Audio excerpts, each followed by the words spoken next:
questão, né? Aquele do hospital de alta complexidade, 4 pessoas que estavam numa situação periclitante, um cara que estava com uma doença terminal e tal coisa, né? A pergunta era, de acordo com os conhecimentos aprendidos, explique qual a concepção de justiça aqui em causa e esclareça se a conduta do médico abreviando a vida do paciente terminal, mas salvando a vida das 5 pessoas, está de acordo com a concepção de justiça antes relatada, né? Então, a concepção aqui é justiça distributiva. Então, o sujeito, embora de maneira irregular, ele estava se atribuindo uma característica que é uma característica da coletividade, né? O que é devido pela coletividade aos indivíduos. No caso, o direito de decidir quem vive e quem morre, né? Então, várias pessoas mataram as 5 pessoas, né, para salvar a vida, mataram o sujeito para salvar a vida de 5 pessoas, né?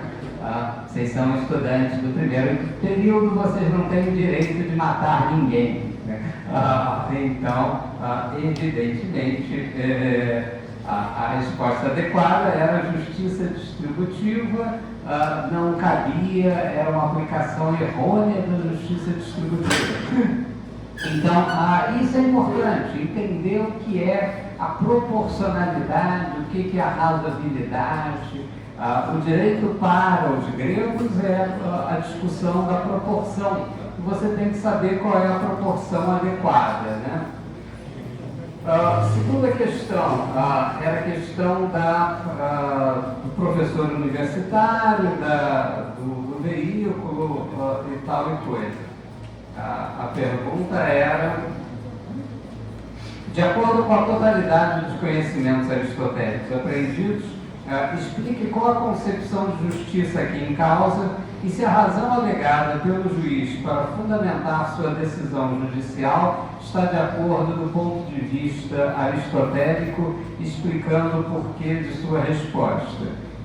Então, qual era a decisão do juiz? Em sede de primeiro grau, o juiz da causa acatou parcialmente os pedidos, concedendo uma pensão de um salário mínimo até os 75,5 anos presumíveis, né, de Diego, né, a expectativa de vida, mas considerou que os danos estéticos estão compreendidos nos danos morais.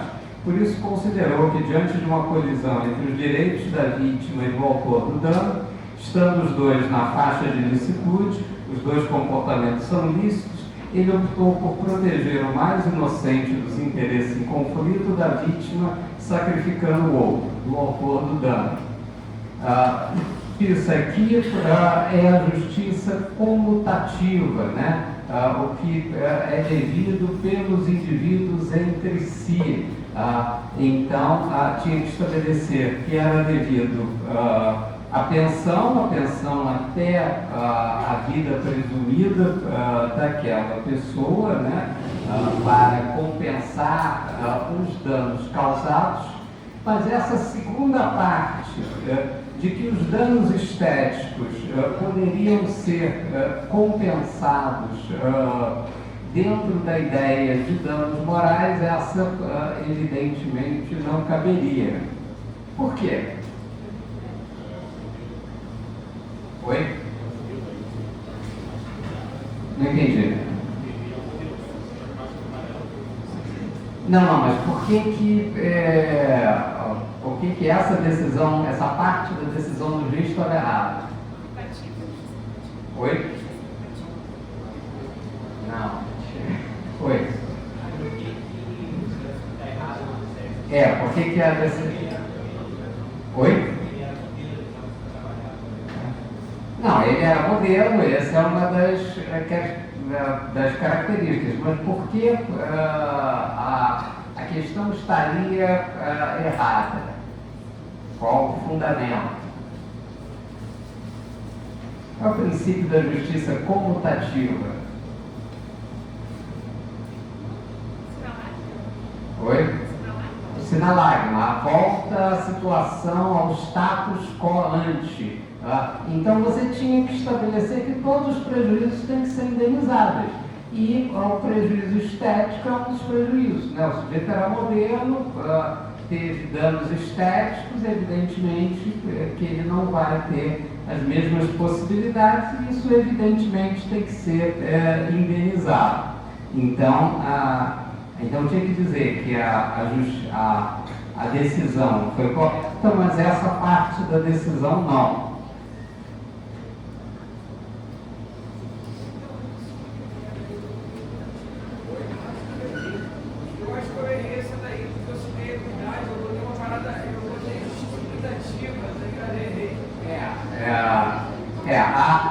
A questão da equidade está ali na terceira questão, né? A questão do colégio, da prova de inglês e tal coisa. Essa justiça equitativa não foi? Essa terceira questão é justiça equitativa. Explique se a pretensão dos pais da criança está em consonância com a ideia da justiça de Aristóteles. Qual a concepção de justiça aristotélica aqui em causa e qual a solução adequada do ponto de vista aristotélico para resolver a questão de quantas aulas de inglês deveriam ser ministradas para o novo aluno. Então, os pais pedem que seja aplicada uma regra estabelecendo um número de aulas a mais, etc., para ele poder se compensar em relação àqueles que já faziam parte da turma. Cabível ou não? E com que fundamento?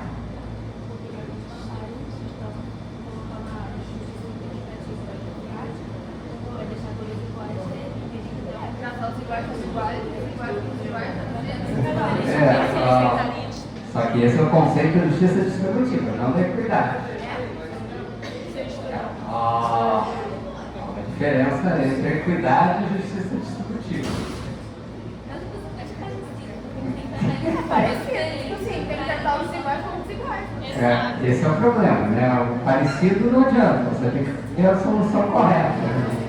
Direito é isso. Eu diria que essa frase então, olha só, oi. Se colocar as duas, você vai aceitar alguma coisa? Porque, tipo assim, eu concordo com ela, tem muita ideia de tratar os iguais como iguais e os iguais como Então, gente, olha só. E até critério de necessidade do garoto, que ele precisa mais do que os outros, critério de distribuição. Olha só, vocês têm que entender o conceito, né? A equidade tem o mesmo fundamento da justiça distributiva, só que a equidade se aplica em determinadas situações.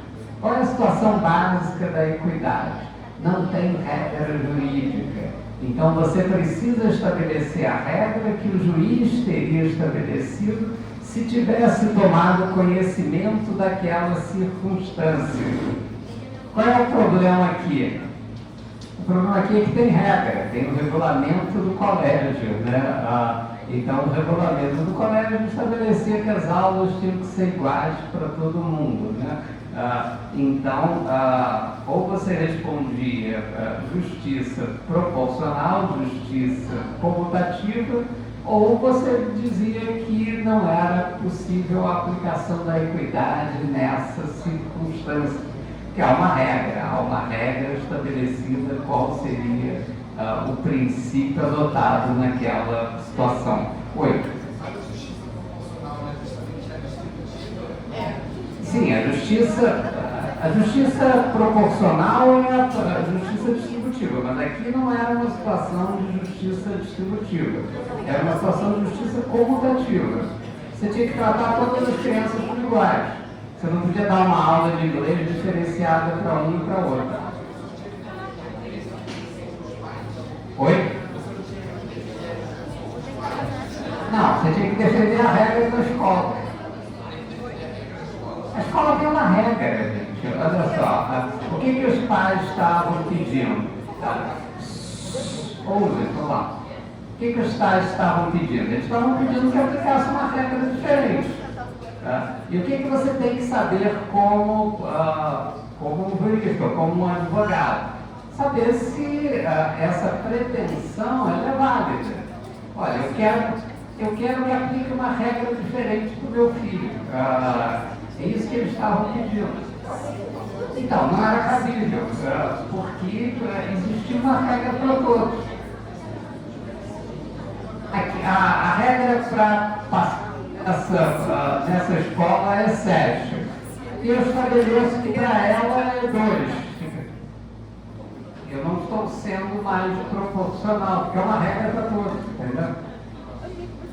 Gente, olha só, existe uma regra para todas as pessoas. Eu sou obrigado a tratar as pessoas aqui. Sim, essa é a pretensão dele. Você tem que dizer se a pretensão é válida ou não. E não é, entendeu? Advogado é isso, você estabelecer se há alguma coisa que alguém quer está conforme o direito ou está contrário ao direito. E está contrário ao direito. Vocês entendem? Oi. Professor, eu acho que depende da argumentação e do ponto de vista do juiz. Dependendo do juiz, o juiz poderia acatar a situação. Eu acho que você tem que analisar nossa argumentação, porque cabe muito justiça distributiva, comutativa e equidade. Aí eu não entendo o que fazer aqui, se cabe qualquer coisa, em qualquer circunstância. Vamos todos embora, né? Estamos perdendo o nosso tempo aqui, aprendendo que existe um direito, né? Oi.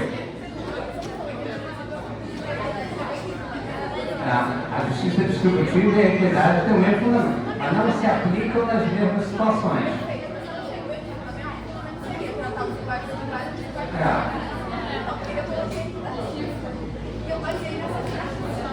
Não, mas você tem que ver se é cabível nessa circunstância. Nessa circunstância não é, porque aqui não é uma situação de justiça distributiva. Não, então, aí você tem que saber se aplicava-se a equidade ou não. A equidade se aplica quando você não tem regra. Quando você não tem uma regra que você precisa dar uma situação não regrada. Peraí, gente, todo silêncio aí, não consigo ouvir aqui. Oi.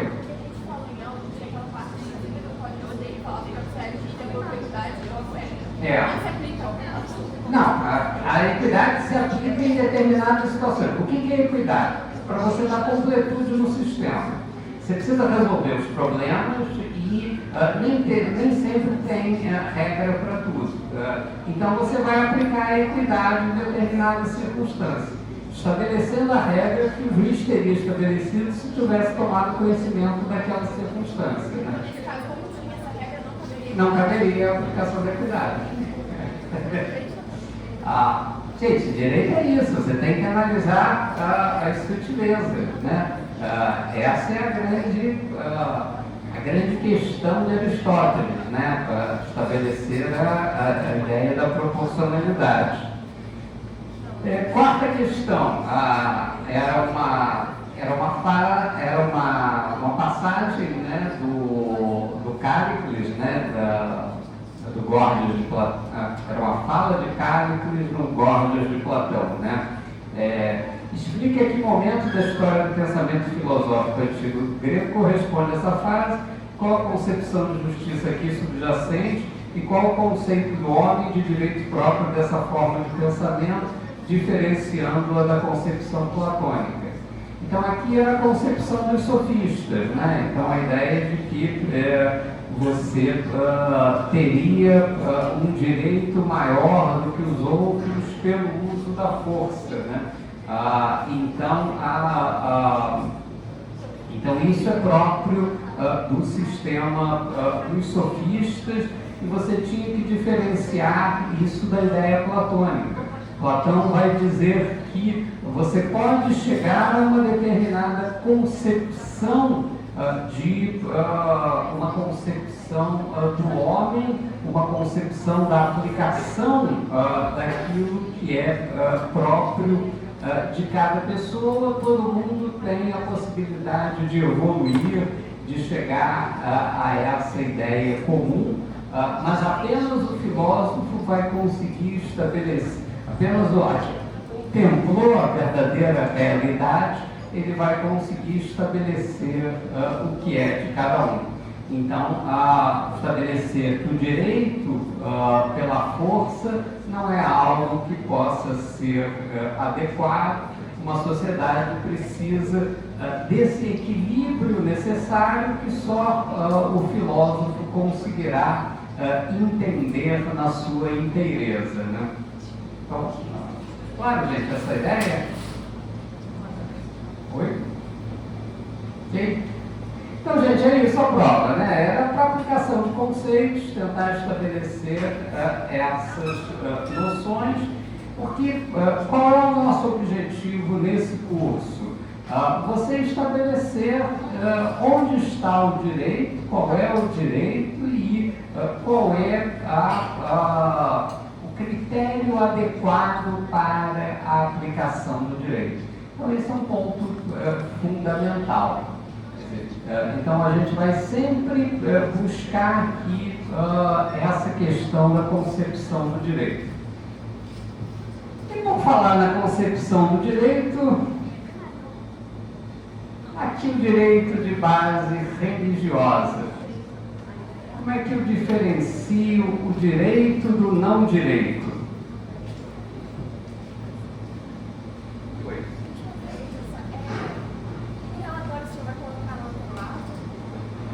Vou colocar no lado.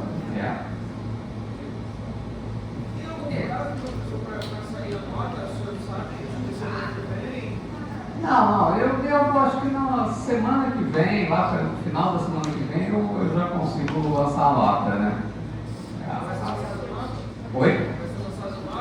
No ABA. Ok, gente? Então essa é a primeira prova, né? E é isso que vocês vão fazer aqui, né? Tentar estabelecer o que é o direito, qual é a proporção adequada, qual é a questão, onde está o direito. Ora, então a gente viu que nos clássicos, né, no direito natural clássico, em Aristóteles, o direito está na proporção.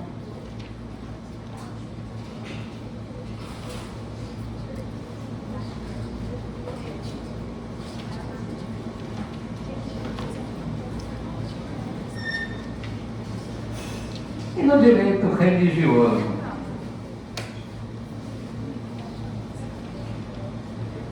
Onde é que está o direito?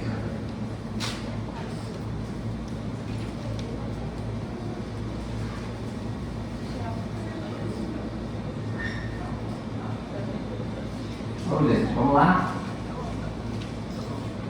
Como é que eu diferencio o direito do não direito aqui em Santo Agostinho?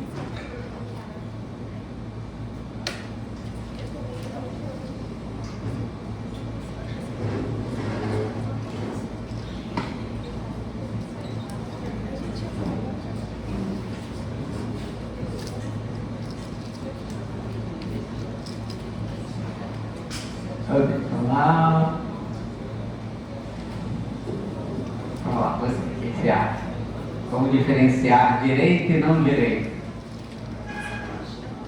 Aqui no direito de base religiosa em geral, não necessariamente Santo Agostinho.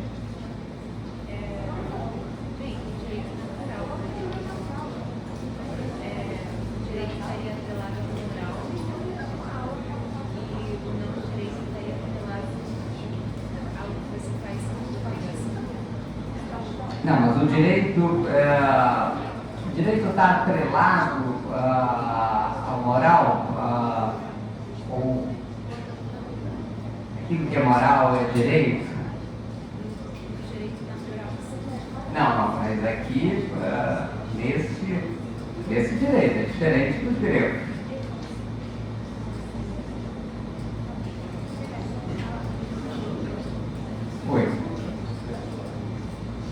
Ô, gente, então, aqui, qual a diferença?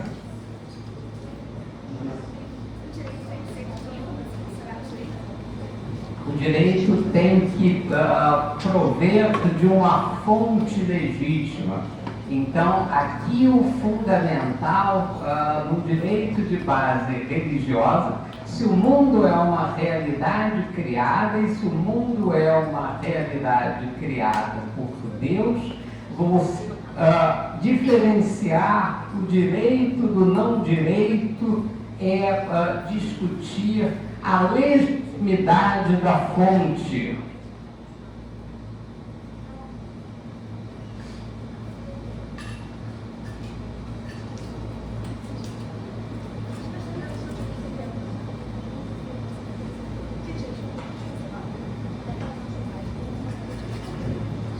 É discutir aquilo que vem estabelecido através de Deus, através daquele que criou a realidade. O mundo é uma realidade criada por Deus. O mundo é uma realidade estabelecida a partir de uma determinada fonte de legitimidade. Ora, por que isso é importante?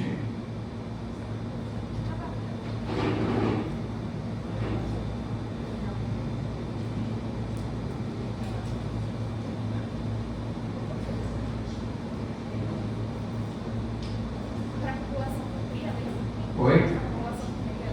Não, mas por que isso é importante? Aqui mudou a ideia. No direito natural clássico você tinha uma proporção, então você tinha que buscar a proporção adequada. Então eu vou lá, através dos diversos problemas, ver qual é a proporção adequada. E agora?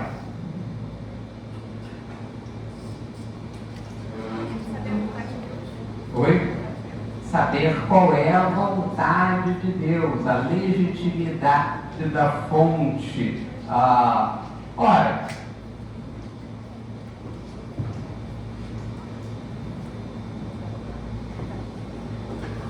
Os Miseráveis,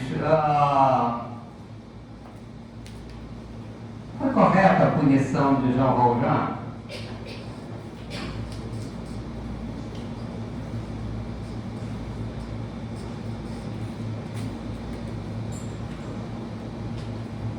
Como é que seria a resposta de um direito de base religiosa e de um direito natural clássico? São diferentes?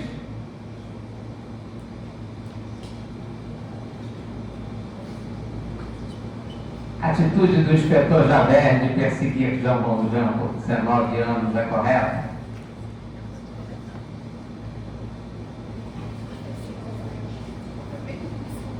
Oi? Gente, ele perseguiu Jean Valjean por 19 anos.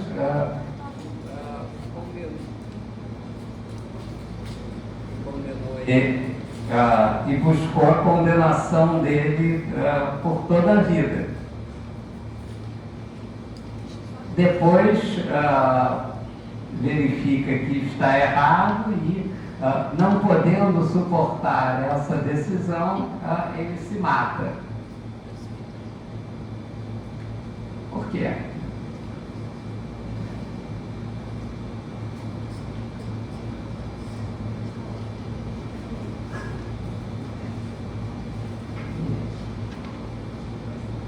Qual é a diferença dessa concepção para a concepção anterior dos gregos?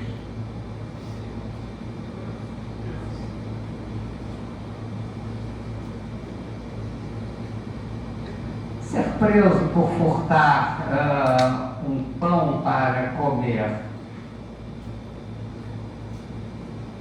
é algo adequado?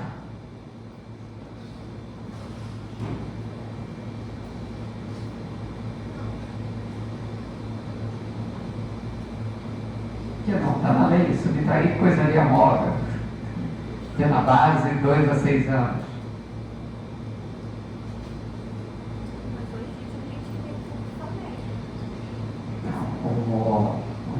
o furto famélico no Código Penal? No Código Penal não tem, mas se for a julgamento, vai se entender que ele está no estado de vulnerabilidade e a pena não vai ser aplicada. Então, a lei não vale nada, né? O que faz é o seu entendimento de uma concepção que você mesmo inventou, do furto famélico. Não, a lei vale, Só que você não tem furto famélico no Código. mas a concepção dos tribunais também vale. Se entende-se que foi furto numa situação de vulnerabilidade. Quem permitiu ao juiz inventar a lei? Ou inventar uma lei e aplicar a lei da própria cabeça dele? Ninguém permitiu, mas a tradição, a gente é originalmente de discipulada, só que tem as influências do common law que dão mais força para as jurisprudências e as decisões e interpretações do direito. Então, vamos inventar teorias aqui aplicadas como se fosse direito. Não, não adiantar teoria, só que você tem também o uso da boa-fé, da proporcionalidade, da razão na aplicação da lei. Então, mas Mas a interpretação do juiz é também importante. que são basicamente invenções. Mas até aí tudo é invenção. Ah, A lei também seria uma invenção do legislador. sim, mas estabeleceu uma regra, ou positivou uma regra. Positivou uma regra, assim como a decisão dos juízes também positiva um parâmetro ali. Então, gente, mas olha só, não faz sentido. Ou faz sentido uma coisa, ou faz sentido a outra, né? Se qualquer um pudesse fazer qualquer regra, estamos no nosso tempo aqui. Por isso não é qualquer um que faz uma regra. Você tem que Ó, você já disse que um sujeito não eleito, só porque passou no concurso público, pode fazer uma regra.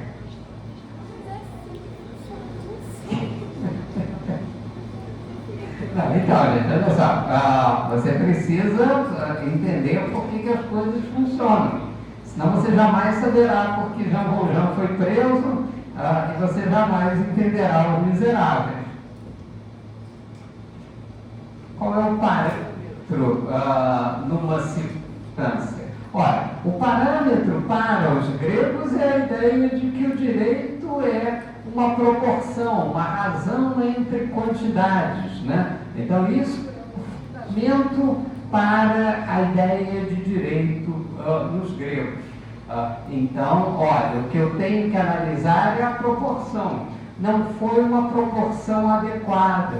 Então, toda a ideia do furto famélico é a ideia de que o direito é uma proporção. Então, se você não atinge a totalidade da coletividade, né, se aquilo é um bem de valor insignificante, não cabe aplicar uma pena radical como a pena privativa de liberdade.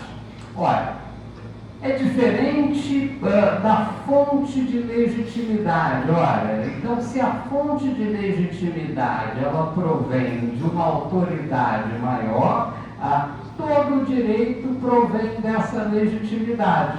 Ora, então é da autoridade dessa fonte que eu vou estabelecer o direito. Por que José vai perseguir Jean Valjean o resto da vida? Porque a lei dizia que subtrair coisa alheia móvel é um furto. Então ele aplicava a lei estritamente, porque a lei era a vontade do legislador, a lei era o sucedâneo da vontade de Deus e você aplicava a regra tal qual ela foi estabelecida, independentemente da proporcionalidade. Por que Victor Hugo escreve Os Miseráveis?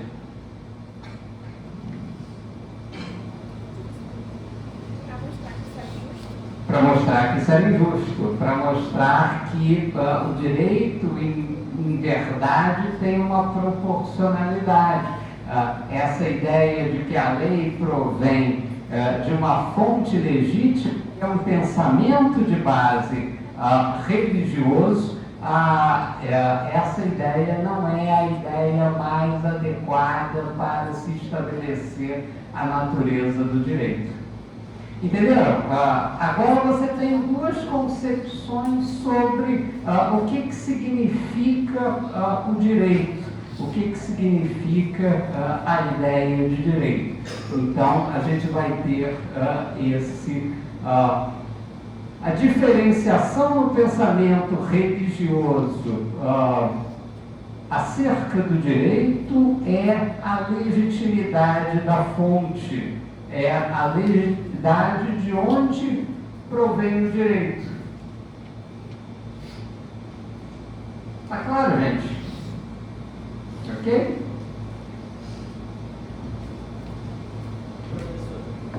Oi.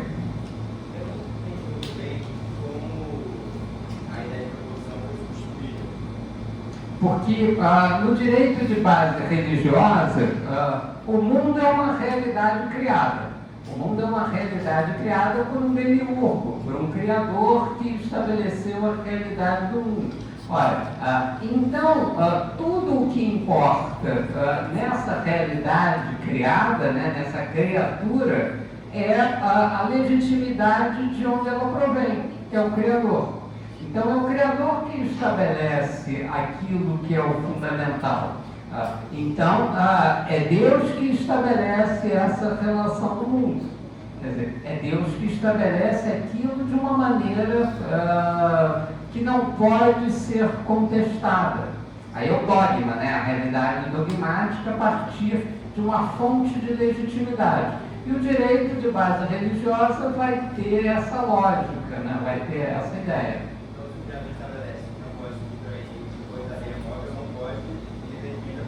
Não pode, teria a mesma autoridade, porque provém da mesma fonte legítima. Ou provém de Deus, ou provém do análogo, que é a ideia de lei. Entendeu? O raciocínio é o mesmo, entendeu? A lei vai se aproximar do raciocínio da ideia de Deus. Quer dizer, isso provém de um discurso de base religiosa. Ora, então, a diferenciação entre direito e não direito agora mudou. Agora tem uma característica diferente. Então,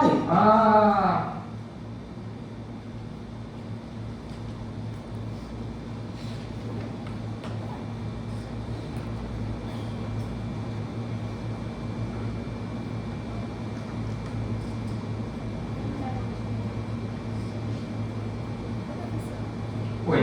Eu não entendi. Então, para a igreja não seria considerada como uma Não, inverso.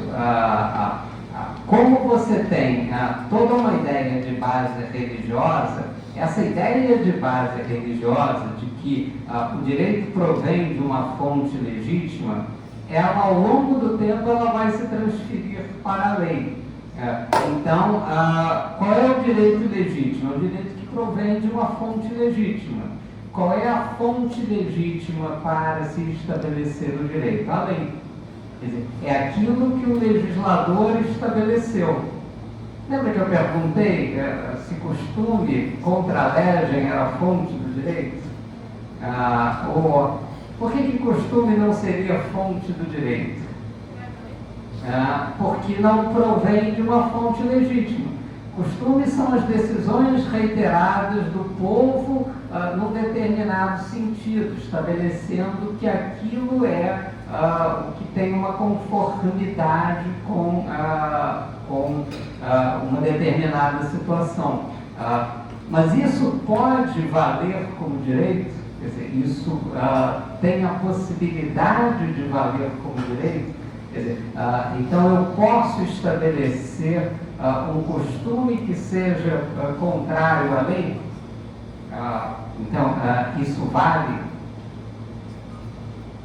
Meu direito a ter 4 mulheres como o profeta me garantiu.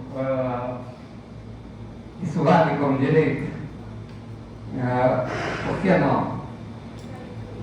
Porque a lei proíbe. A lei é a fonte de legitimidade, entendeu? Então, apesar do profeta me garantir 4 mulheres, infelizmente a lei diz que eu só posso ter uma. Entendeu? Costume contra a legem não vale, porque não teria, não proveria de uma fonte legítima. Você queria perguntar? É que eu também falando nessa aula semana passada do costume, aí você está vendo mais dentro da perspectiva do civil ou do geral mesmo? Não, aí você tem a perspectiva. A gente tem dois sistemas básicos, né? Um sistema com base na common law, que vai aproximar da ideia de proporção, que é uma ideia do direito natural clássico, e a civil law, que está muito influenciada pelo pensamento religioso. Quer dizer, o que nós estamos. Nós estamos no século VIII, né? Então a gente está estabelecendo qual é a discussão do direito. Eu preciso sempre fazer a mesma coisa, diferenciar direito do que não é direito, direito de não direito. Então, qual é o critério para se estabelecer isso? Em Aristóteles é a proporção. Direito é algo proporcional. Eu tenho relações de justiça daquilo que a comunidade deve ao indivíduo, daquilo que os indivíduos devem entre si, eu tenho que estabelecer qual é a proporção adequada. Agora não, agora o direito é o que provém de uma fonte legítima. Então, toda a discussão, entendeu? Agora vem da legitimidade da fonte de onde o direito provém. Mas aí o costume poderia ser uma fonte dentro do Não, olha só, se o costume, o importante é a legitimidade da fonte, o costume contra a lei, ou seja, aquela prática do povo em contrariedade à lei, ela vale? Essa é a discussão. Ter 4 mulheres é válido pela religião islâmica, eu posso ter 4 mulheres se eu conseguir sustentá-las. Aquilo que Deus estabeleceu no Alcorão. Mas num sistema de civil law, pensa numa comunidade muçulmana na Suíça. Você chega lá e faz um casamento religioso com 4 mulheres. Isso é válido pela lei suíça? Não. Por quê? Porque não surgiu de uma fonte legítima. Mas na Inglaterra, por exemplo, Sim. Mas por quê? Porque a Inglaterra, para direito de família, ela admitiu a Sharia, a lei islâmica. isso tem a ver com o fato dela ser Não, isso tem a ver com o fato de que a Inglaterra é um Estado multinacional, né? Quer dizer, ela, por conta do Império Britânico, você agregou diversas nacionalidades, entre elas os indianos, os paquistaneses e tal. Todos eram originalmente no Império Britânico, né? Então, por isso que... Mas ele não aplicou em geral. Então, você tem a dualidade de sistemas. Então, na Inglaterra, vale o sistema geral da lei e vale para o direito islâmico, para quem é muçulmano, a Sharia. Quer dizer, você aceita a autoridade de um direito baseado na religião. Oi. O direito só é legítimo se ele prover de uma fonte legítima. Qual é a fonte legítima? A lei. Aquela discussão que nós tivemos, se doutrina é direito, se costume é direito e tal. Quer dizer, então, por essa lógica religiosa, só é direito que provém da fonte legítima. Qual é a fonte legítima? A lei. Nesse caso, a lei divina? Oi? Nesse caso, a lei divina. Nesse caso, a lei divina. Mas isso depois vai dar origem à ideia de que tudo que provém do Estado, ou seja, da fonte legítima, é direito. É por isso que o inspetor Javert vai perseguir Jean Valjean até o final, entendeu? Porque aquilo provinha da fonte legítima. Entenderam, gente? Vocês têm que entender a lógica, né? Vocês têm que sempre diferenciar direito de não direito. Então você tem que saber qual é a lógica que preside isso. A lógica muda no direito de base religiosa.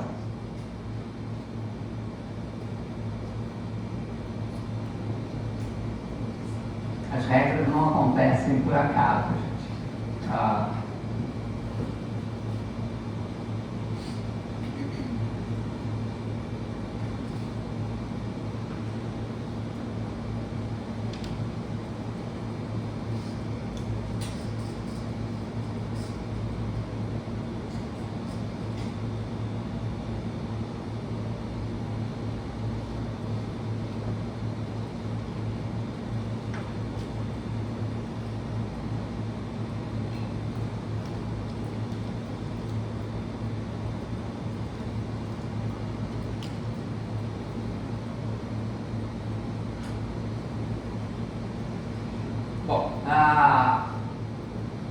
pouquinho sobre a doutrina do direito em Santo Agostinho. Então, Santo Agostinho nasce em Tagasta, né, no norte da África. Ele faz os estudos normais de um jovem romano culto, gramática, retórica. Sua carreira de jovem estudante pobre leva-o a lecionar retórica, profissão que exerce em Tagasta, Cartago, Roma e Milão. Esses estudos não só familiarizaram Santo Agostinho com os grandes autores latinos, como ainda com o direito. Em seu estudo, obcecava-se com a busca da verdade. É aí que se situa a descoberta de Platão e dos neoplatônicos. Então, estava lá Santo Agostinho, em Roma, se dedicando à esbórnia e à devassidão, como todo bom estudante romano,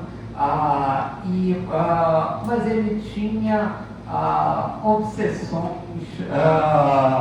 em relação à ideia de religião e à ideia de verdade, né? Sua mãe também era obcecada com questões de religião, né? Santa Mônica, etc. e tal, né? E para azar de vocês, essa obsessão religiosa vai predominar em Santo Agostinho, levando ele a se dedicar a assuntos religiosos. Então, em 387, ele é batizado e aos 28 anos ele abandona a leitura dos autores profanos para meditar sobre a Sagrada Escritura e esforçar-se para viver como um cristão. Então, inaugura-se aí um novo período da sua vida. Então, Santo Agostinho vai se dedicar à doutrinação e à doutrinação de base religiosa. Ora, Santo Agostinho é um místico.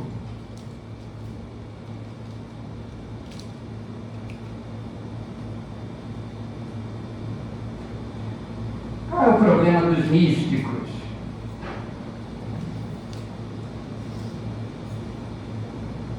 Oi?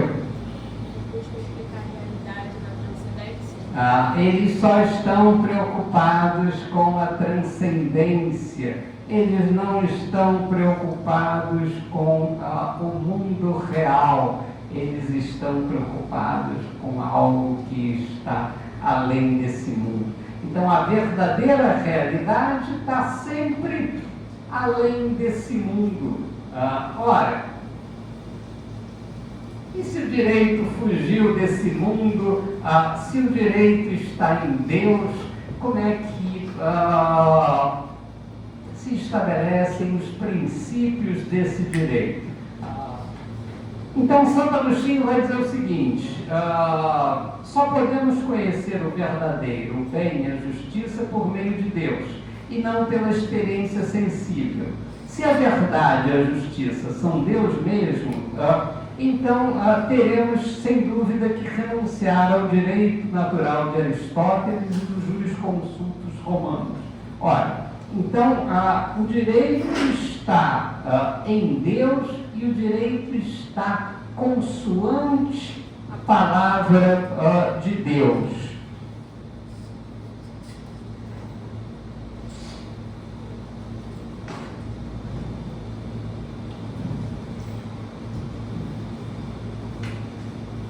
Por que isso é incompatível com Aristóteles?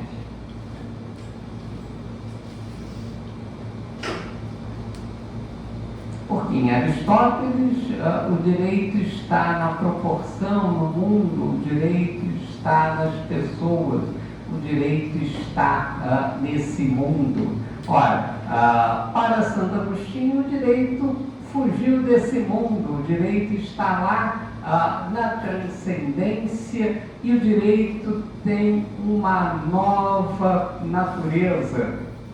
Qual é a nova natureza do direito?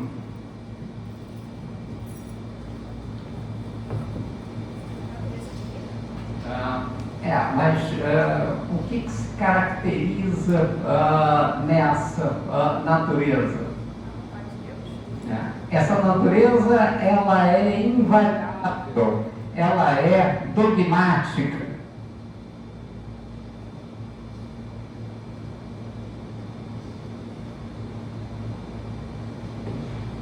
A dogmática é uma realidade invariável, estabelecida por Deus de uma vez para sempre.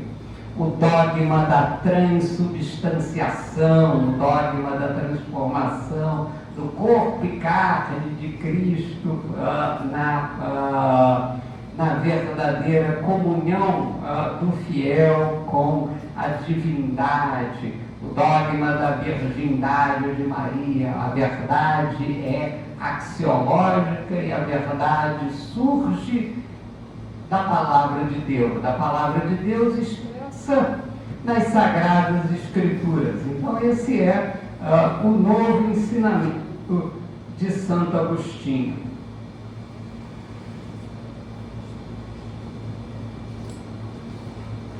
Textos essenciais. O diálogo sobre o livre-arbítrio, no qual Santo Agostinho, estudando a liberdade do homem, conciliada com a onipotência divina, nos fornece uma teoria das leis que regem a conduta humana, e por outro, e particularmente, a cidade de Deus.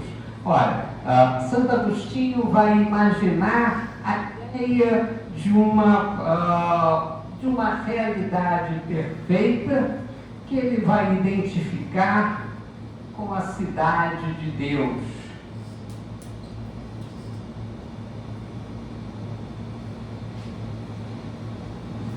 A comunidade dos bem-aventurados, a comunidade daqueles que conduzem consoante a vontade de Deus. E aquela comunidade imperfeita, a realidade do mundo, a cidade dos homens. Ora,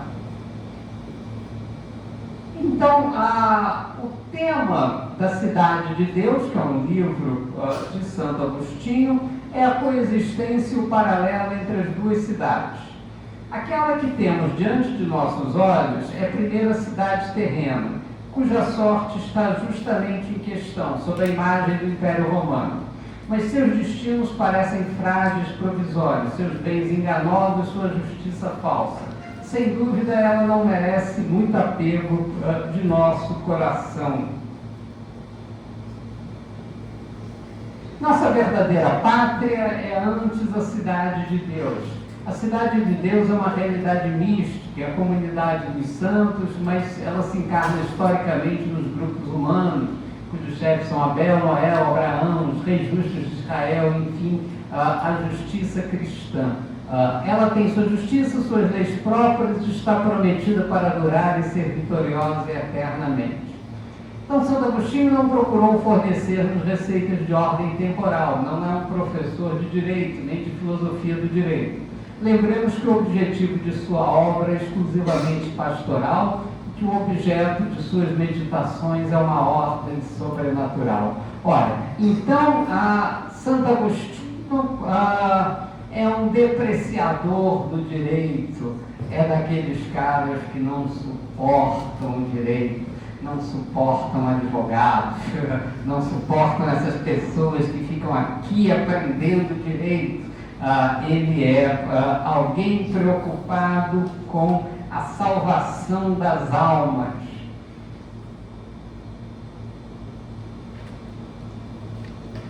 Então, direito sendo feito por pessoas que não gostam de direito. Então, esse é o tema de Santo Agostinho.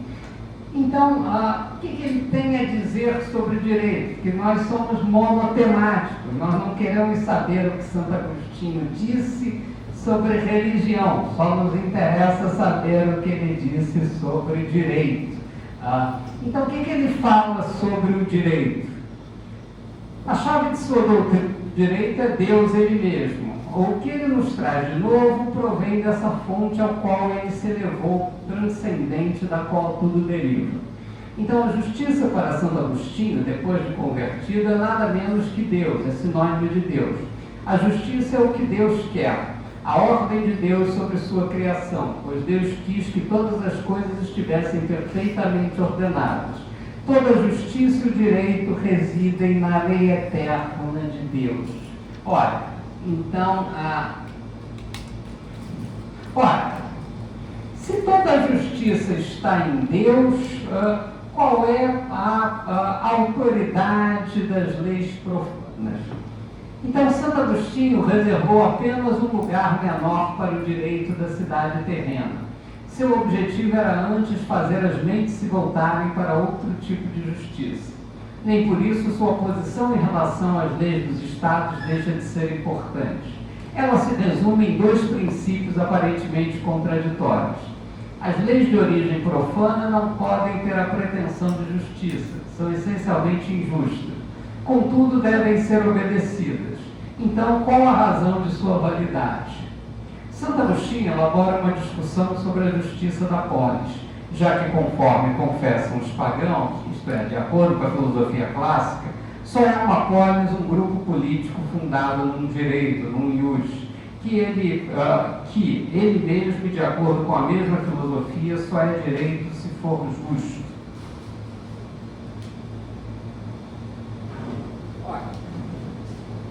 Justiça consiste em conceder a cada um o que lhe corresponde, né? A justiça é a arte do bom e do equitativo, segundo Aristóteles. Que justiça é essa que não concede primeiro a Deus, o autor e Senhor de todas as coisas, a honra e o respeito que lhe é devido? Só pode ser uma justiça falsa, viciada de ponta a ponta, uma desordem, um desregramento, pois a razão não tem mais título para se impor à coragem e aos instintos sensuais, se em primeiro lugar a própria razão não obedecer a Deus. Portanto, toda a ordem jurídica pagã está privada de justiça.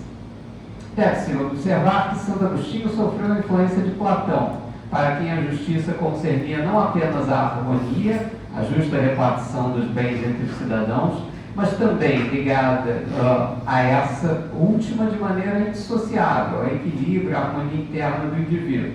Quando a desordem se instala no indivíduo, também deixa de haver a ordem social. Portanto, a ordem institucional romana, legada pelo paganismo, não é justa e continuará sendo injusta enquanto não for remodelada a partir da fé cristã. A obediência às leis profanas. No entanto, aqui temos a história da filosofia jurídica, uma grande novidade. Santo Agostinho vai professar a autoridade dessas leis injustas. Ensina com firmeza a obediência devida a César, as leis da cidade temporal. Em sua peregrinação terrestre, enquanto as duas cidades rivais continuem imbricadas, o cristão deve, dizer, usar o Estado profano e suas leis, e a eles obedecer. E ele sublinha esse dever de submissão às instituições aparentemente mais injustas. Qual é então a razão de ser da validade dessas leis, ao mesmo tempo proclamadas injustas ou cuja justiça duvidosa ou muito imperfeita? A instituição, na falta de uma justiça plena que pudesse reivindicar, possui pelo menos algum valor e uma espécie de embrião de justiça na medida em que é útil à ordem, entenda-se a ordem temporal, pois existem diferentes tipos de ordem e diferentes graus de paz. Santo Agostinho meditou profundamente essa noção de paz. Segundo ele, toda atividade tende a alguma paz, mas abaixo da paz perfeita, que seria a obra da justiça, existem pazes inferiores, mais ou menos injustas, tranquilidades provisórias, como a da cidade terrena. É esse o gênero de utilidade que se deve esperar das leis do Estado.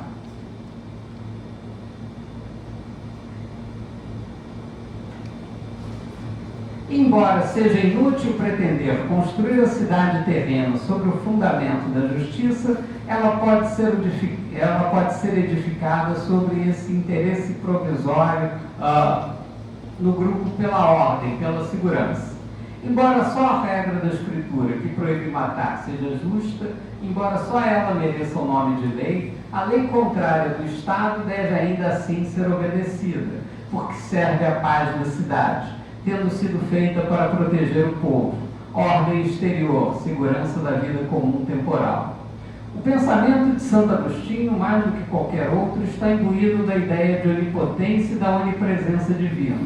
Tudo que acontece é obra de Deus, e de modo até misterioso inclui-se na sua ordem. Obedecer às leis de César, o cristão sabe que também é curvar-se ante a lei eterna, pois as ordens dos próprios tiranos, por mais injustas e ruins que sejam, têm uma razão de ser oculta, um sentido na história da salvação. Eis o motivo por que Santo Agostinho, depois de ter negado sua justiça, ensina firmemente o respeito às leis da cidade terrena. Note-se que esses motivos são de um novo tipo, despercebidos pelas doutrinas clássicas do direito natural, que eles nos transportam, como destacaram alguns intérpretes, para o clima do positivismo jurídico.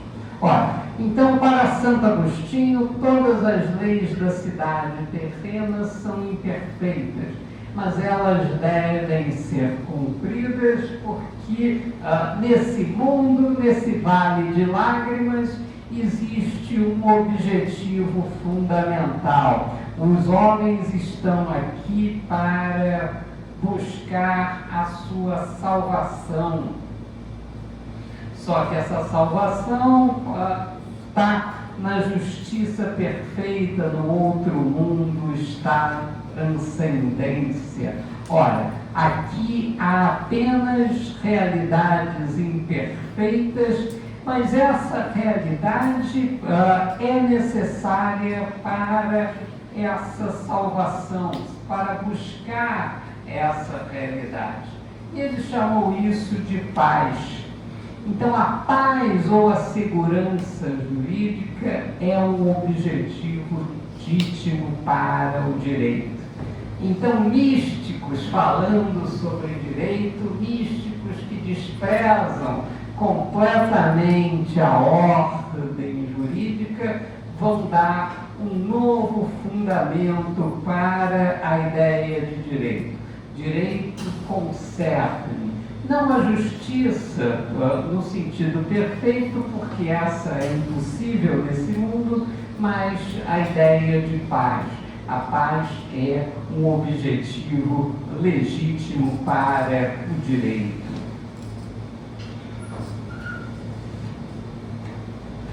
Então, Santo Agostinho dá aos fiéis o preceito de obedecer a César e de observar o direito romano, mas ao mesmo tempo despoja o direito romano dessa auréola de justiça que lhe dá, aos olhos dos pagãos, sua autoridade. O direito da cidade terrena torna-se um conjunto de usos, de convenções, de costumes de fato cujo valor não pode ser provado, de práticas de tribunais que se sabe distantes da verdadeira justiça celeste ou de reis. O cristão, sem dúvida, encontrará em sua fé na providência motivo suficiente para obedecer a essas instituições de fato.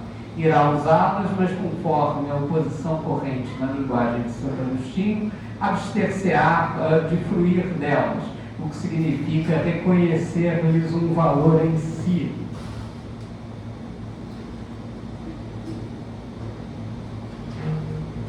O primado da justiça cristã. Na Bíblia, na experiência judaica, no próprio Evangelho, Santo Agostinho vai descobrir um novo tipo de justiça, ao qual somente se aplicam estritamente as palavras justiça e direito, um tipo bem diferente do sistema jurídico romano.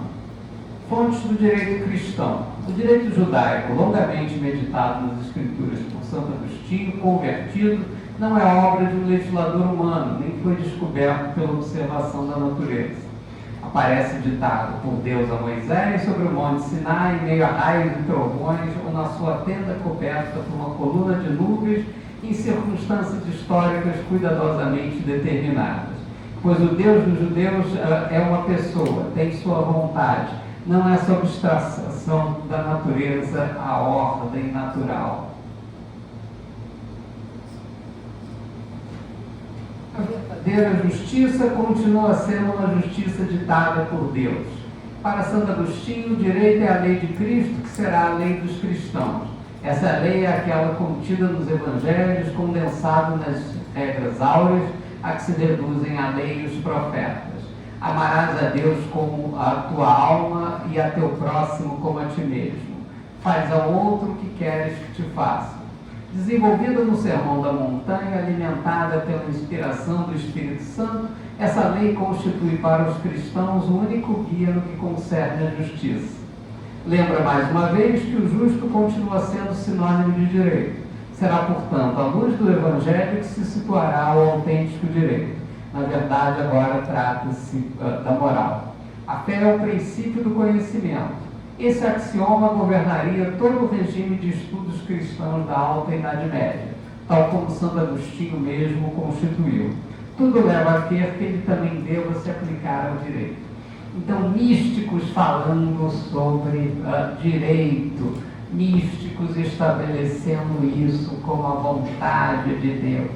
E não mais a proporção, porque agora a regra é a desproporção, dar às pessoas mais do que é devido, dar ao filho pródigo mais do que aquilo que você dá àqueles que se comportam devidamente, porque o direito não está mais nesse mundo. Oi?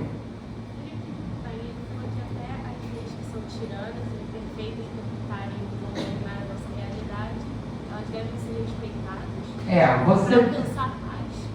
Você deve nesse mundo se dedicar, não tem justiça nesse mundo, tudo é imperfeito. Mas você deve se dedicar àquilo que possibilita você a salvar a sua alma. Então esse é o seu objetivo nesse mundo, nesse vale de lágrimas. Então até as regras mais autoritárias tiradas por trás têm essa ideia da salvação. Devem ser obedecidas porque você está ali se dedicando àquilo que verdadeiramente é importante, que é salvar a sua alma. Por exemplo, por que existe um complexo de Israel nessa cidade e um bandido de Deus?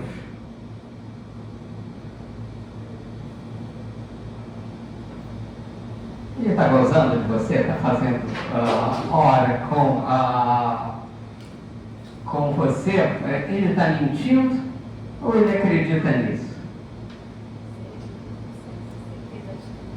Oi? Se ele acredita, eu não sei. Só sei que as atitudes bem, né? Ser bandido são condizentes com a justiça. Não são. Se não tem nada perfeito nesse mundo, também as Se ele rouba, se ele faz isso, não tem nada condizente com a justiça. mas nada nesse mundo é perfeito. A justiça perfeita só vai se encontrar em Deus. O que um bandido piedoso deve fazer? Se dedicar a salvar a sua alma, se conduzir consoante aquilo que se espera de um bandido piedoso. Se ele fizer isso, ele poderá alcançar no mundo futuro, na transcendência, a verdadeira realidade. Por isso que o bandido de Deus acredita que ele também é uma boa pessoa. Entendeu, gente? É lógica religiosa, mas é lógica. Não é a lógica do direito, porque também não está preocupado com essa realidade daqui. Essa realidade é completamente imperfeita. A verdadeira realidade é realizar a vontade de Deus. A Guerra do Hamas, por exemplo. Por que o Hamas atacou e matou 1.700 pessoas que ele nunca viu? Qual é o objetivo? Chamar a atenção internacional. Israel estava prestes a fazer um acordo com a Arábia Saudita. Isso significaria que você teria o estabelecimento de uma realidade nova no Oriente Médio. Ele sabia que Israel faria exatamente o que fez, faria uma incursão no território de Gaza, né, para destruir aquilo e estabelecer aquilo da maneira mais violenta possível para tentar destruir o Hamas. Aí se deslegitimaria perante a comunidade internacional e ele conseguiria parar o processo de paz. Mas isso levaria à morte de centenas de milhares de pessoas, que eles também não estão preocupados, porque o objetivo deles é alcançar a transcendência, é o mundo futuro de Deus. Eles não estão preocupados com aquelas pessoas ali, porque o importante é a vontade futura de Deus, entendeu? Pessoas... Oi? O justo continua sendo sinônimo de direito. Será, portanto, a luz do Evangelho que se situará o autêntico direito. O autêntico direito está em Deus. O autêntico direito é aquilo estabelecido por Deus, mas essa perfeição só se atingirá no outro mundo. Entenderam, gente? A diferença dessas circunstâncias, se o sujeito está preocupado com a transcendência, ele não está preocupado com a justiça desse mundo. Nem não está preocupado com as pessoas desse mundo. Não está preocupado se vão matar milhares de pessoas em Gaza.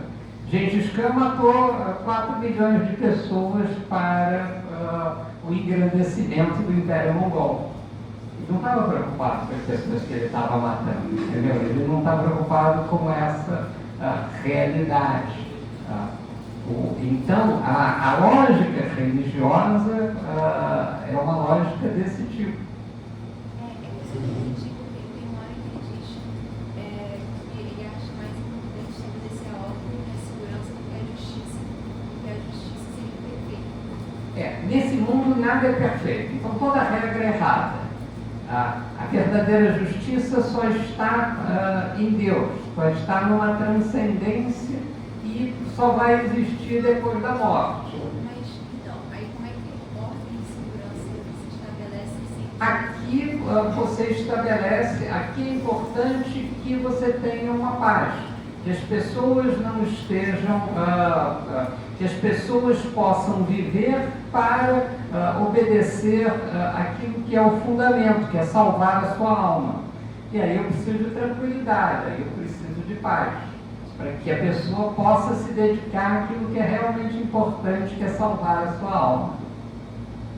Olha, gente, são místicos falando de direito, né? Eles não estão se importando com as pessoas, eles não estão se importando com essa realidade, porque a verdadeira realidade está além desse mundo. Oi? Então, o mundo de Deus seria a cidade, a ideia de cidade, que a gente falou, cidade de Deus é o mundo perfeito dele. A verdadeira perfeição só existe na cidade de Deus.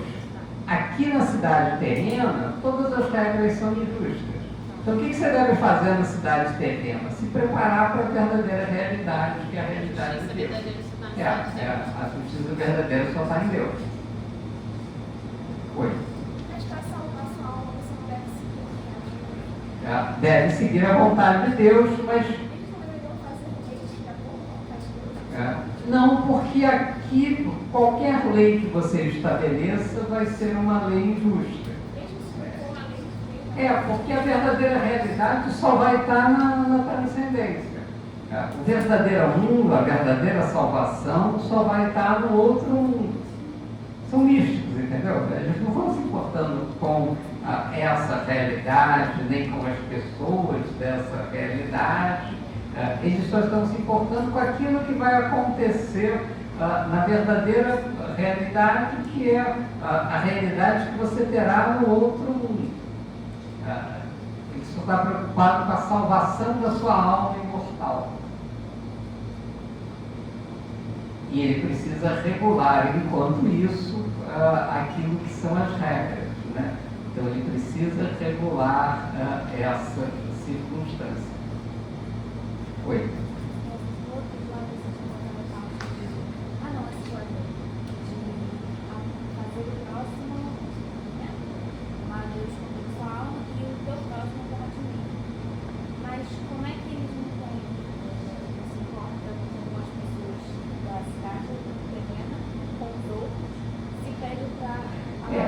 Você deve se conduzir aqui para salvar a sua alma. Qual é a conduta adequada aqui? A conduta adequada aqui é você possibilitar tudo aquilo que salvará a sua alma. Ter uma vida piedosa, buscar aquilo que é importante. Mas isso não significa que isso esteja certo. Você está fazendo isso para espelhar a realidade de Deus, para salvar a sua alma. Mas você só vai saber se isso está certo lá na transcendência. Entendeu? Você dá às pessoas mais do que é devido. Então não existe uma proporção adequada. Você dá ao filho pródigo mais do que aqueles que se comportaram, os filhos que se comportaram de maneira adequada. Por quê? Porque você está preocupado em salvar cada alma. Isso significa que não há uma regra proporcional nesse mundo. Esse mundo é sempre uma realidade imperfeita. Então, qual é o seu objetivo? Salvar a sua alma imortal, se preparar para o próximo mundo. Esse aqui já deu errado, entendeu? Claro, gente.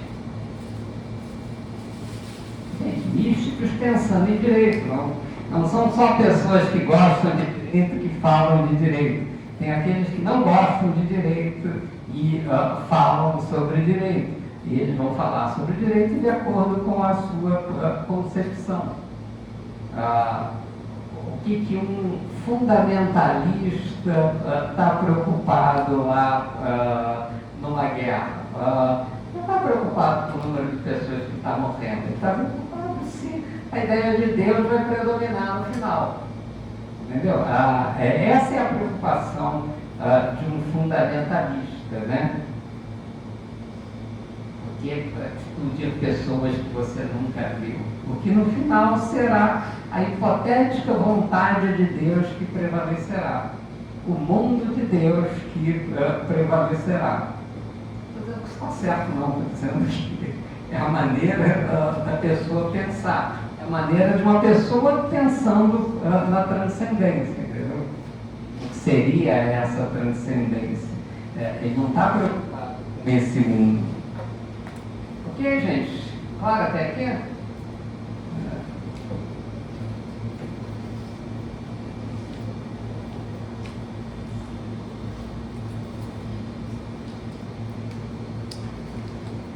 Então vamos lá. Uma vez que a inteligência humana é corrompida demais para descobrir por si mesmo o conteúdo do justo, o verdadeiro direito é a obediência da lei divina positiva. A substituição do direito natural dos pagãos por um direito sacro. Olha, então se você nunca sabe qual é o direito verdadeiro, você deve se conduzir conforme aquilo que Deus estabeleceu.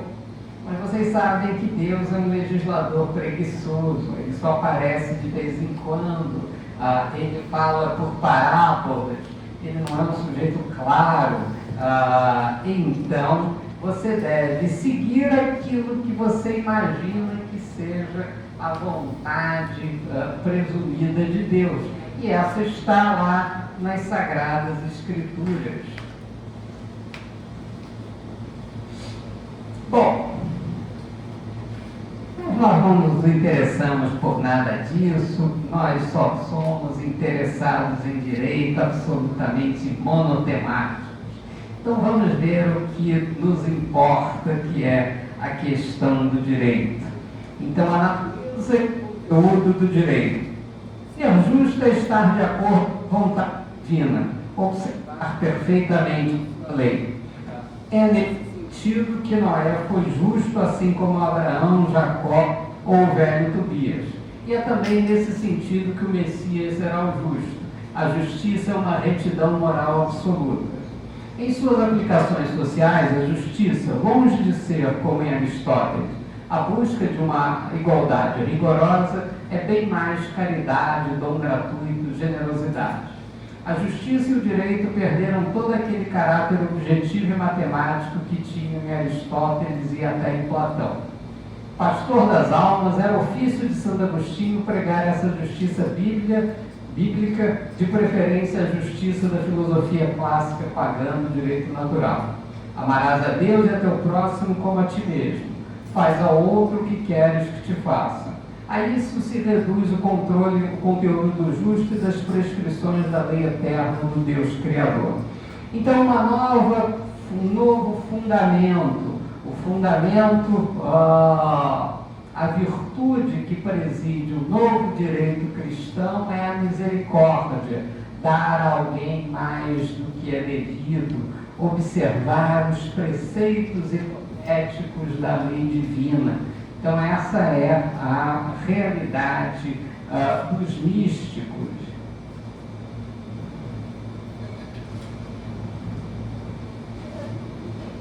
Então, para Santo Agostinho, só a verdadeira justiça a doméstica dele.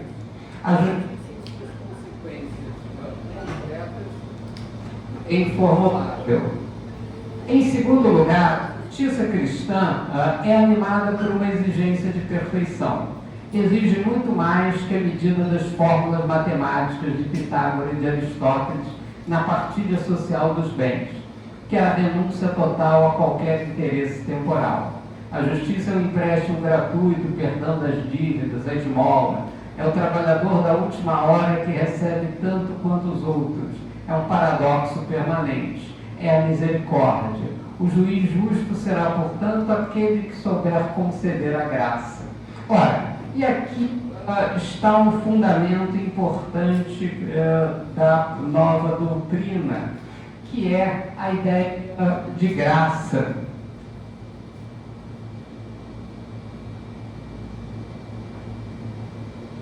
Ora, se o novo fundamento do novo direito é a misericórdia,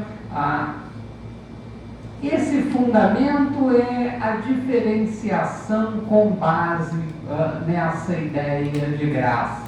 Então, é dar a alguém mais do que é devido, estabelecer arbitrariamente aquele que receberá mais em relação aos outros, ser o mais misericordioso possível. Então, esse é o grande fundamento da ideia da justiça cristã. Então, a justiça cristã não está preocupada com a proporcionalidade, não está preocupada com o fundamento do justo. A justiça cristã está preocupada com a dádiva. A dádiva é tratar aquela pessoa de maneira diferente, dar a ela o que é o justo, ser misericordioso, dar àquela pessoa mais do que deveria. E como é que eu estabeleço um regramento jurídico com base nessas ideias? Não estabeleço, porque aqui é tudo uma desproporcionalidade, eu não sei qual é a regra, não há nenhuma proporção. Então, a única coisa que eu posso me ater é me ater àquilo que Deus supostamente disse. Então, o único fundamento é a fonte de legitimidade da autoridade que está nas Sagradas Escrituras. Oi. A graça é a concessão gratuita de alguma coisa. É o exercício da misericórdia. Oi. Professor, bom dia, pessoal. Professor, me parece que é diferente o conceito, de acordo com as recordações, no período escolástico. Santo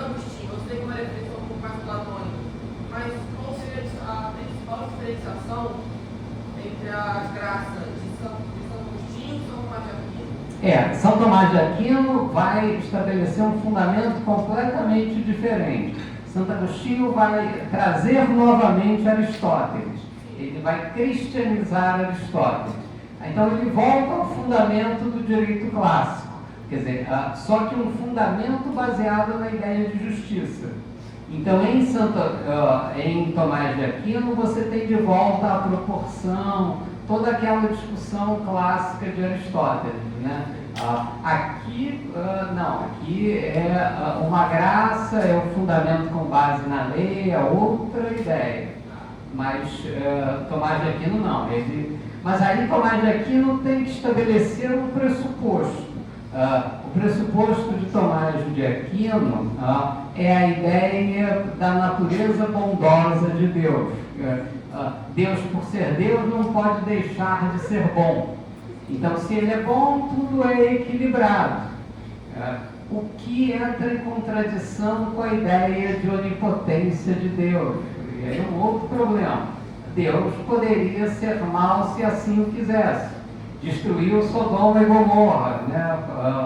Foi mau em determinados momentos porque quis assim pela onipotência de Deus. Então há um problema na raiz da igreja, da contradição entre a onipotência e a perfeição de Deus.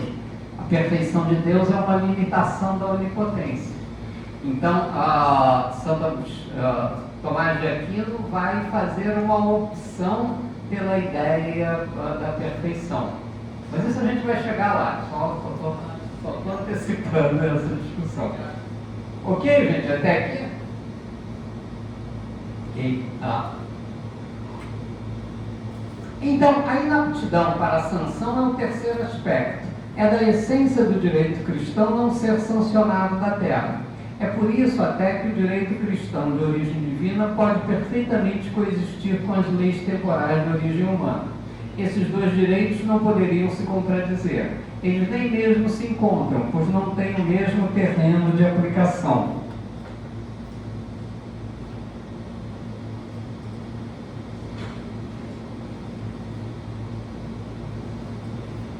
A síntese de Santo Agostinho só revela sua coerência nesse nível espiritual. Supõe ao mesmo tempo o respeito e os desprezos pelas leis temporais. Implica na indiferença da perfeição da justiça cristã aos bens terrenos. A justiça cristã, em princípio, prescinde dos meios de coerção. A vida cristã é uma vida livremente escolhida. Será a dos monges, dos fiéis que ingressam livremente na igreja. Portanto, em definitivo, o ideal de Santo Agostinho é que as leis humanas se conformem às leis da justiça cristã. Essa não é uma condição necessária para a sua autoridade. Mesmo ruins, são uma parcela da ordem divina que o cristão a elas deve obedecer. Mas melhor seria se forem justas. Então, a justiça não é mais um fundamento para o direito de base cristã. Então, isso é uma ideia importante. Bom, nós somos criaturas práticas. Por que esse fundamento cristão traz de importante? Ele traz de importante a ideia de que a paz é um objetivo legítimo para o direito. Então, não mais somente a justiça aristotélica, mas a paz e o equilíbrio das coisas. Porque você precisa ser equilibrado nesse mundo para se dedicar à salvação da sua alma imortal. Então, para isso, você precisa de paz. Se a paz é um objetivo legítimo para o direito, essa justiça imperfeita é um objetivo legítimo para o direito. Quando é que o direito é imperfeito? Quando é que ele não é justo?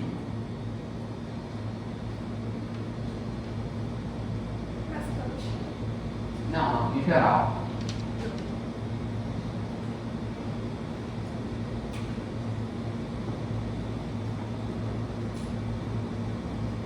A prescrição é algo justo? você não pagou os impostos que você devia e se você não pagar o imposto que você devia num período de 5 anos, aquele direito prescreve. Então, a possibilidade do Estado exigir coativamente o cumprimento daquela obrigação. Então, no final, você, caloteiro, se salva dessa obrigação e não tem que mais pagar aquele imposto. Por que o direito protege os caloteiros dessa forma?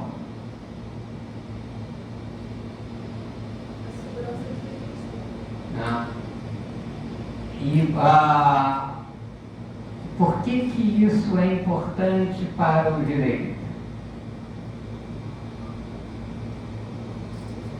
Você, o bom pagador de impostos, aquela criatura otária que paga o que exige a coletividade, a sua parcela na distribuição dos encargos coletivos, e o outro sujeito não paga nada e se livra a si mesmo depois de 5 anos.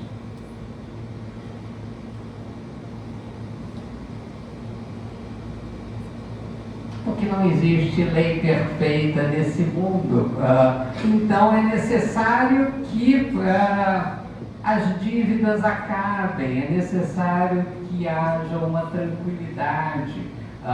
Santo Agostinho estabelece que esse também é um objetivo legítimo para o direito.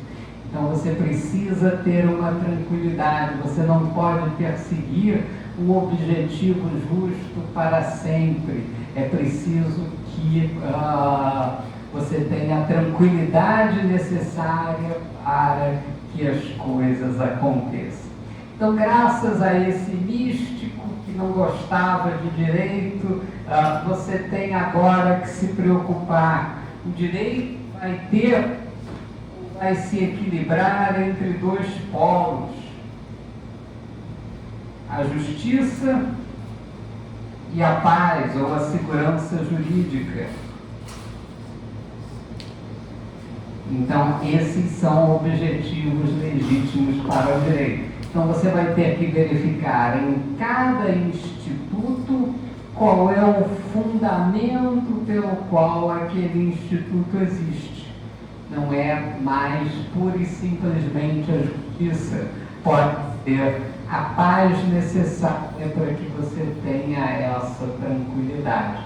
Então, Santo Agostinho traz isso para o direito. A paz é um objetivo legítimo para o direito. Entenderam isso, gente? Entenderam a razão de ser das coisas? Nem sempre o direito é feito por aquelas pessoas que gostam do direito. Os malucos também falam de direito. Os malucos também têm a sua própria concepção de direito. E no final, todo mundo traz alguma coisa para o direito. Ok? Mas a vida de vocês melhora a partir da próxima aula, porque nós chegamos à parte tranquila do cristianismo, que é Tomás de Aquino. Então, Tomás de Aquino vai trazer Aristóteles de volta, toda a nossa tranquilidade matemática perdida com Santo Agostinho vai voltar com Tomás de Aquino. Mas isso na próxima aula.